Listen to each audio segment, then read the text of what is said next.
I am now introducing the last keynote speaker to lead off our last session discussion for today, which is age, disability and community services. Big topic.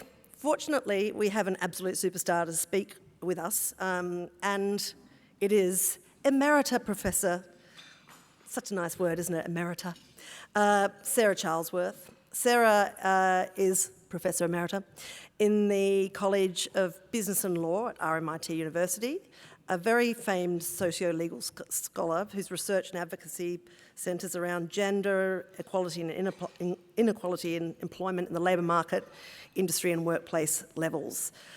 She has looked very intensively in recent years at frontline workers in long-term care and community services in the international perspective.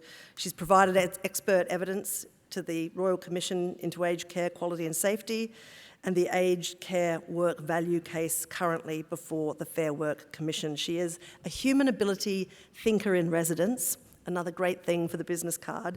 And given where we started with Angela this morning, looking at the way that we value work, I can think of no better person to kick off our final discussion for the day than Sara. Please join us.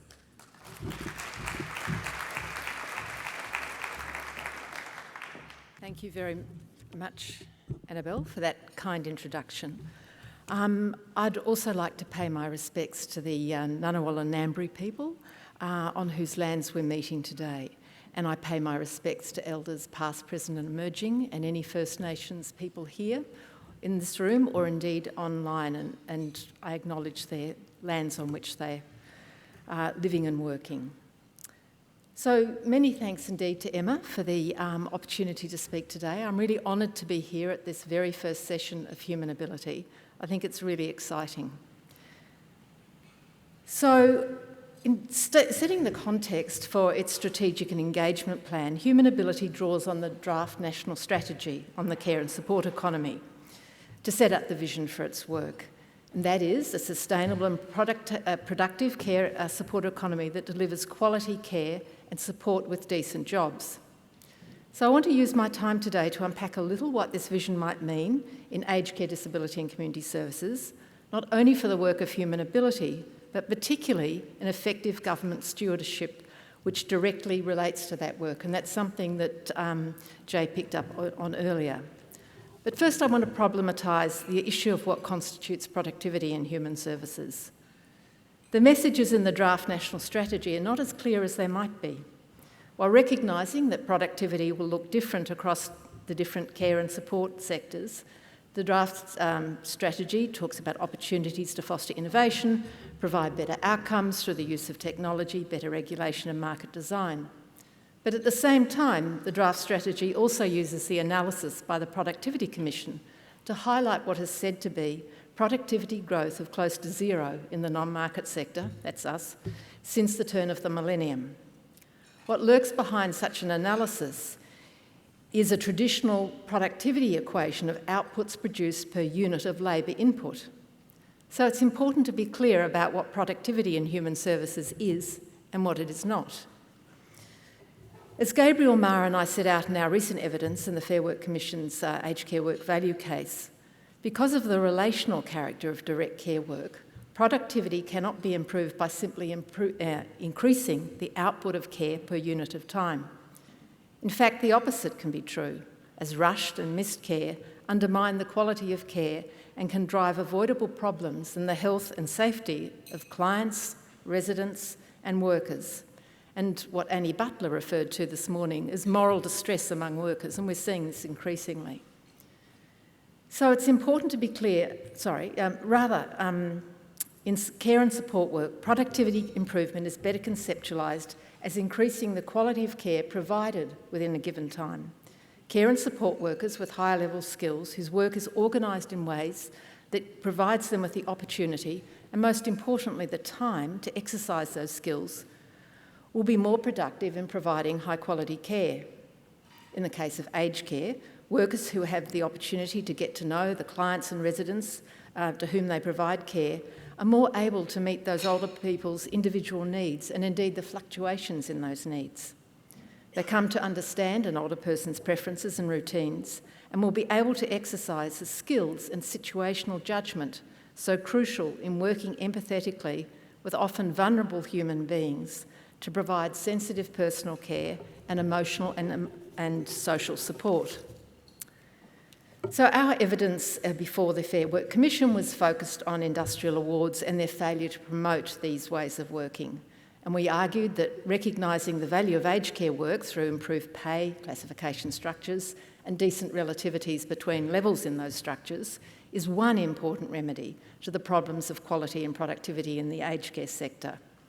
However, other drivers of sustainability and productivity in human services lie in the hands of government, which I'm going to come back to shortly, but they also lie in the hands of providers, such as through the organisation of working time to enable continuity in the care relationships that underpin productive, high-quality care work, offering better and more ongoing training and career progression, and vitally ensuring workers have the time to employ the skills they have acquired. This is a huge issue, especially in aged care and disability, where industry practice could be best described as a lean, just-in-time manufacturing model in its use of workers on short hours contracts to create numerical flexibility and minimise labour costs. Such practices come at the expense of continuity and good quality care and support for service users, and at the expense of income security and working time predictability for workers. So even where we might in fact see wage increases, and the last panel spoke a lot about the importance of wage increases in ECEC, but even where we might see wage increases, and hopefully we've had 15% in aged care, hopefully we'll see more, underemployment and the fragmentation of working time still remain powerful challenges to creating a sustainable care and support workforce. And those factors are a direct challenge to robust on-the-job training and skills development in human services. So if we're going to address such challenges, active system stewardship by government is crucial, very much echoing what Jay Retherall had to say. For too long, governments have relied on old-tired new public management tropes such as steering, not rowing, disavowing responsibility for the ways in which providers contracted to deliver services do so. We've been told for many years that the marketisation of services with individualised cash for care funding models are efficient and personalised ways of delivering services. But in his searing account of the failure of marketisation in human services in Australia, in his book The Careless State, Mark Considine draws attention to the differences between private markets driven by price competition and human services markets where prices are set by a single purchaser, that is government. In large systems such as aged care and ECEC, the hands-off approach by government has meant there's been little effective governance and almost no transparency, which has led in some cases to serious fraud and the gaming of funding rules. There's also been very little oversight of the quality of service provision, and despite the rhetoric of consumer choice that has accompanied individualised funding models, the marketised model of human services has in many ways failed service users. In the Aged Care Royal Commission's interim report, the late Commissioner Richard Tracy described the consequences of an aged care system that have been framed around the idea of a market, where older people are able to choose between competitively marketed services. He said, and I quote, "Many older people are not in a position to meaningfully negotiate prices, services or care standards with aged care providers. The notion that most care is consumer-directed is just not true. Despite appearances, despite rhetoric, there is little choice with aged care.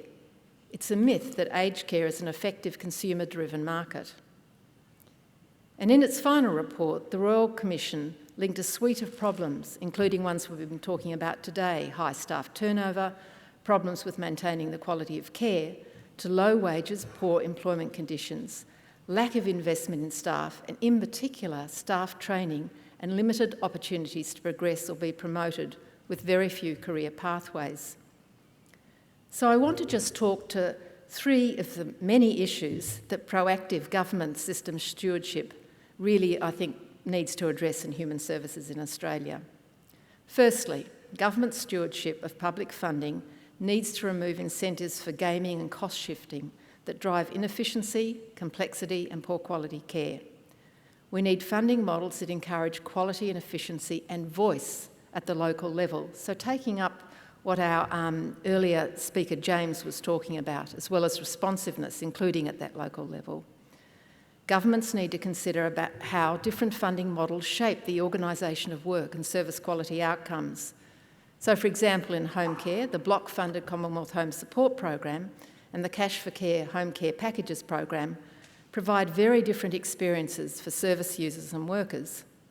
And in Victoria in particular, we've seen that the shift to the home care packages funding model, which in many instances atomises and taskifies home care, has undermined the good quality home care that's been traditionally provided in that state by local government, and has in fact reduced choice and service quality by driving market instability and poor job quality as local governments withdraw. And it doesn't have to be like this. In New Zealand, for example, home care services for older adults are block funded and have been organised at the local district health board level. An alliance contracting model has been used very successfully by a number of DHBs to better coordinate services in local areas and requires service providers to work collaboratively rather than competitively with other contracted providers in that area. And so as part of a project that I undertook, I led a team of researchers looking at home care, spending a week at with 2 different home care providers and interviewing Ministry of Health staff at one particular district health board. And that district health board had conducted an open tender process, had selected 4 service providers, 2 for profit, 2 not for profit, to deliver home care to clients in their area. Contracted providers allocate referrals evenly unless a client requests a particular provider, and clients have the right to change providers when they want to. The 4 agencies jointly discuss referrals. They balance the number and levels of client care complexity between them. They also share service usage data, review client hours and outcomes, and benchmark activities. These meetings are based on joint decision-making, encouraging organisations to look beyond their own performance to improving local home care services in their community, which is a real example of what James was talking about, anchoring at the local level. And it was fascinating to see on the ground how that model works at the provider level for both clients and workers. For example, when a worker believes a client needs more or different care and support, they talk to their team leader, who can then arrange a new assessment immediately. In one case, a home care worker told me she had an additional hour of care in place for a client by the end of the following week. And that's what responsive home care looks like, with clients having a direct say in their care. As Mark Considine argues, instead of choice exercised through notional exit, this idea that you can simply leave a service you're not happy with, people need voice in the system. Voice that is heard by organisations and workers who have appropriate discretion to respond to them. So what does such a model have to do with training and workforce development, you might ask? Quite a lot. The block funding model and the close collaboration with the funder and other local providers in the alliancing model encourages providers to provide developmental supervision and on-the-job training to workers on an ongoing basis, to empower them to exercise their discretion as to the care provided when they're working with clients, and with the support of Career Force New Zealand, to also train and support their workers to attain higher qualification levels, overwhelmingly on paid time. Secondly, government could realise a meaningful commitment to skills and training through a mandatory registration mechanism for both workers and providers. Now, in the UK, in the light of long-standing and serious concerns about the quality of social care services there have been growing calls to professionalise the frontline social care workforce. And so in Wales, for example, the Welsh Government is responsible for the regulation and inspection of care homes for older people and home care in Wales. Social Care Wales registers home care and registers care home and home care providers and the workers they employ. They monitor and inspect services and can vary or cancel a provider's registration or issue improvement notices or penalties. Registration is mandatory for workers. Workers registered with Social Care Wales must be fit and proper persons, have successfully obtained approved qualifications, roughly equivalent to between our Cert 2 and Cert 3, or for experienced workers, had their competence confirmed by their employer, which is one way of undertaking recognition of prior learning. And in addition, workers must complete 45 hours of professional development in each 3-year period of registration.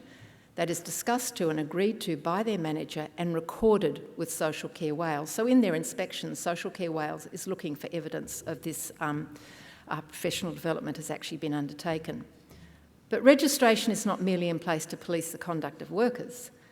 It is also mandatory for providers. So there's a statutory code of practice for social care employers enforced by Social Care Wales. It requires managers to meet a fit and proper person test and demonstrate they have policies, systems and practices in place to enable social care workers to meet the worker code of practice and to provide and support learning and development opportunities to enable workers to develop their knowledge and skills and to provide effective regular supervision to support workers to develop and improve through reflective practice. That's actually written into the requirements. Now, the registration mechanism is much more than identifying individual bad apples among workers. It provides a way of ensuring workers have access not only to ongoing training and professional development, but also to developmental supervision, which, as I've said, is a practice which is enforced in the inspections by the Welsh Care Inspectorate. The third issue that a government really needs to take up is the issue of data. How can we plan to meet the workforce challenges and training and skill challenges in human services without adequate data? And that is a key responsibility of government. Now, we've got the Australian Bureau of Statistics industry classifications in particular, but they're simply inadequate in accounting for the rapidly growing employment of human services workers in different sectors. For example, industry-level data is available in residential aged care, but not in home care. Home care services are grouped with other very diverse human service subsectors, many of which are represented here: youth welfare, adult daycare, centre operations, marriage guidance service, etc. They're all lumped together at that level of other social assistance. This lack of industry disaggregation directly constrains the development of government policy in planning and future strategies in different human services sectors, and makes it very difficult to accurately track the characteristics and features of employment in those sectors and analyse the trends in employment. We also need to know about occupational groups in the different parts of the care and support economy. And I'm pleased that at long last, the ABS has been doing some valuable work disaggregating that bizarrely named occupation, aged and disabled carer, the human services key occupation. So it's proposing to separate out disability support workers from community support workers in aged care and also in residential aged care, as well as putting in a separate classification for senior support worker roles in both aged care and disability support. It's a really positive move. There's just one problem though, the alignment of skill. So while they are now ranking the senior support roles at skill level 3, which in ABS or the ANSCO parlance is skilled, the other workers, the disability support workers, the community support workers, the residential workers, are left at skill level 4, and that is low skilled. Apart from accurate numbers of workers, we need to know more about the organisation of human services work, both at the sector and organisational level, and that's really crucial to taking steps to address sustainability of the sector and certainly the workforce crises that many of the sectors we've heard today are facing. While in some sectors, such as ECEC, there's a workforce census every 5 years or so, information is collected from services, but not from workers. Now, there used to be a national aged care workforce census and survey run every 4 weeks, which surveyed both providers and directly employed workers. And it provided vital information on the qualifications workers had, the work they undertook, and the experience and quality of that work. But the last one was run in 2016. Now in 2020, the Department of Health ran a provider survey, and another one has just been run, and it's planned, I understand, to run a worker survey next year. However, the 2020 survey of providers in aged care was limited by the decision to survey them by service type, so workers might be counted more than once. For example, if they work in home care and they work across Commonwealth Home Support Program and the Home Care Packages Program, there's every opportunity for them to have been counted twice. So it rather works to make estimates unreliable, as indeed does the analysis of the data by full-time equivalent rather than by headcount. Given the importance and growing significance of the care and support workforces to good quality sustainable care, annual reliable data on the key socio-demographic and employment characteristics of these workforces is crucial, as is data on the quality of jobs in these services, as assessed by the workers working in them. Just my very last page here. So in England, for example, social services in receipt of government funding are encouraged to provide detailed data on their workforces through the provision of additional funds for training through the Workforce Development Fund, but it is voluntary. In Scotland, the adult social care workforce data run by in Scotland, the Social Services Core Minimum Data Set run by the Scottish Social Services Council also collects similar data to the adult social care workforce data. So that's data on workforce numbers, recruitment, retention, skills, demographics, pay, contract status, qualifications, etc., which are cut by sector and also provider type. So you can look at that data and see instantly the differences between government providers, for-profit and not-for-profit providers. In Scotland, similar data is collected, but they also get data on people's job functions and where they sit in classification hierarchies. While workers aren't directly surveyed, as part of the work of the care inspectorates in both Wales and Scotland, workers are interviewed in those inspections and their views taken into account. So if the work of HumanAbility is to be as effective as it could be, we need to mandate, I think, the completion of annual workforce censuses by all human services providers across in each different sector, requiring the distribution of an annual workers' survey to workers engaged in the provision of those services as a condition of public funding by government. So in particular, we need data on job quality, skills training, questions related to job quality and the nature of work undertaken by workers could build on the relevant questions in the 2016 National Aged Care Workforce Census and Survey, and could also draw, I think, usefully on the recently developed UK scale of care, work-related quality of life for long-term care workers, to measure the work-related quality of care among care and support workers and how it shapes their engagement with care work. That kind of intelligence is crucial to understanding drivers for retention, but also drivers for intention to quit. So, for example, when we had the 2016 survey, there was able to be some quite detailed work done around what were the key drivers for workers quitting both their provider, but also quitting the sector. So in sum, in relation in particular to federally funded services, the government needs to leverage its role as employment regulator, bargaining actor, system manager and care regulator to improve the conditions of care and support work for workers and the quality of that care and support for service users. So I've touched on just 3 interventions government could take to this end. A thorough evaluation of the impact of different funding models on the quality of care and support and decent work in different sectors. The funding models really shape both. It really needs to have a look at obligations it could place through the mechanism of mandatory registration in relation to minimum qualification levels or equivalent, and on, really importantly, on the provision of ongoing training and supervision. And finally, a commitment to the regular annual collection of workforce data on each of the care and support sectors. So I'll leave it there. Thank you.